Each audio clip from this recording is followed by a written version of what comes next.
Good morning সবাইকে। নেটওয়ার্কের আজকের ক্লাসে আমি তোমাদের গেটওয়ে পড়াবো। তো গেটওয়ে হচ্ছে একটা এমন ডিভাইস, নেটওয়ার্ক ডিভাইস, যেটা কি করে, নাম থেকে বুঝতে পারছো, কোনো নেটওয়ার্কের গেটের কাছে বসে থাকে, গেটের কাছে বসে থাকে এবং নেটওয়ার্ককে পাহারা দেয় বলা যেতে পারে। তো কি করে না, বিভিন্ন প্রোটোকল থাকে নেটওয়ার্কের, আলাদা আলাদা নেটওয়ার্কের আলাদা আলাদা প্রোটোকল থাকে। প্রোটোকল মানে হচ্ছে নিয়মগুলো। যখন একটা প্রোটোকলের ডেটা আর একটা প্রোটোকলের নেটওয়ার্কের কাছে আসে, তখন কি হয়, গেটওয়ে প্রয়োজন মতো পরিবর্তন করে দেয়। এইটা গেটওয়ের প্রধান কাজ। ঠিক আছে, এইটা দেখে নাও, গেটওয়ের ছবিটা দেখে নাও, এটা গেটওয়ের ছবি। এখানে আমি পুরোটা লিখিনি।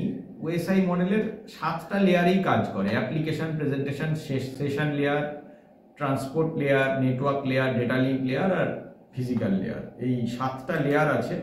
7টা লেয়ারেই কিন্তু গেটওয়ে কাজ করে, যার জন্য ডেটার উপরে কিন্তু গেটওয়ের নিয়ন্ত্রণ অন্যান্য নেটওয়ার্ক ডিভাইসের থেকে অনেক বেশি। ঠিক আছে, এইটা হচ্ছে আমাদের গেটওয়ের গঠন। তো আমরা এখানে গেটওয়েটাকে রাখি। দেখো, বিভিন্ন টাইপের গেটওয়ে আছে। আমি দু একটা উদাহরণ দিই। যেমন নেটওয়ার্ক গেটওয়ে, মানে কোনো একটা নেটওয়ার্কে ঢোকার আগে মুখের কাছে যে গেটওয়েটা বসানো হয় সেটাকে নেটওয়ার্ক গেটওয়ে বলে। ঠিক আছে, ক্লাউড স্টোরেজ গেটওয়ে, মানে যখন আমরা ইন্টারনেটে স্টোর করি ডেটা, তখন স্টোর করার ক্ষেত্রে সার্ভারের সামনে যে গেটওয়েটাকে বসানো হয় সেটাকে বলা যায় cloud storage gateway. Internet to orbit, orbit মানে আমাদের যে উপগ্রহ বা স্যাটেলাইটে পাঠানোর ক্ষেত্রে যে টেকনোলজি ব্যবহার হয়, সেখানে যে গেটওয়ে ব্যবহার হয় সেটা I2O। আইওটি হচ্ছে ইন্টারনেটের আপলোড ডাউনলোডের ক্ষেত্রে ব্যবহার হয়, ইন্টারনেট অফ থিংস। আর VoIP হচ্ছে তোমাদের ভয়েস ওভার ইন্টারনেট প্রোটোকল, মানে ইন্টারনেটে যে ভয়েস মেসেজ আমরা মানে আদান প্রদান করি, সেখানে যে গেটওয়ে ব্যবহার হয় সেটাকে বলছি VoIP ট্রাঙ্ক গেটওয়ে। ঠিক আছে, এই যে গেটওয়ের টাইপগুলো রয়েছে, বিভিন্ন টাইপের গেটওয়ে, সেটা তোমাদের অতটা মনে রাখার খুব একটা প্রয়োজন নেই। শুধু জেনে রাখতে পারো যে এত রকম আছে। যেমন ইন্টারনেট টু অরবিট বা ইন্টারনেট অফ থিংস, এই শব্দগুলো হয়তো জেনে রাখলে ভালো হয়, কারণ এই ধরনের ছোট ছোট অ্যাব্রিভিয়েশন আসে অনেক সময় পরীক্ষাতে। সেক্ষেত্রে এইগুলো কাজে লাগতে পারে, একটু জেনে রাখলে খারাপ হয় না। আর গেটওয়ে জিনিসটা হলো তাহলে কি, গেটওয়ে হচ্ছে এমন একটা নেটওয়ার্ক ডিভাইস যেটা কোনো নেটওয়ার্কের গেটের কাছে বসে থাকে এবং আগত ইনকামিং ডেটাকে, নেটওয়ার্কের প্রয়োজন অনুযায়ী ইনকামিং ডেটাকে পরিবর্তন করে দেয়।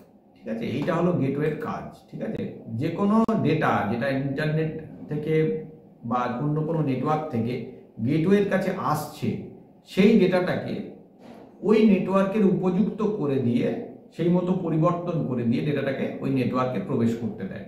দেখো, এখানে দুদিকে দুরকম প্রোটোকল রয়েছে। দেখো, বাঁ দিকের নেটওয়ার্কটা TCP/IP প্রোটোকলের, ডান দিকের নেটওয়ার্কটা IBM SNA প্রোটোকলের।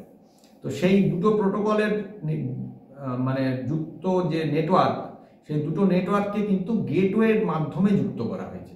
কারণ বুঝতে পারলে গেটওয়ের প্রধান কাজটা, একটা নেটওয়ার্কের দরজার কাছে বসে থাকবে এবং আগত ইনকামিং ডেটাকে সেই নেটওয়ার্কের প্রয়োজন অনুযায়ী পরিবর্তন করে ভেতরে প্রবেশ করতে দেবে। এটা হলো গেটওয়ের প্রধান কাজ। তো তোমরা একটু গেটওয়েটাকে মানে বাকি ক্লাসগুলো ফলো করো, তাহলে নিশ্চয়ই ভালো লাগবে।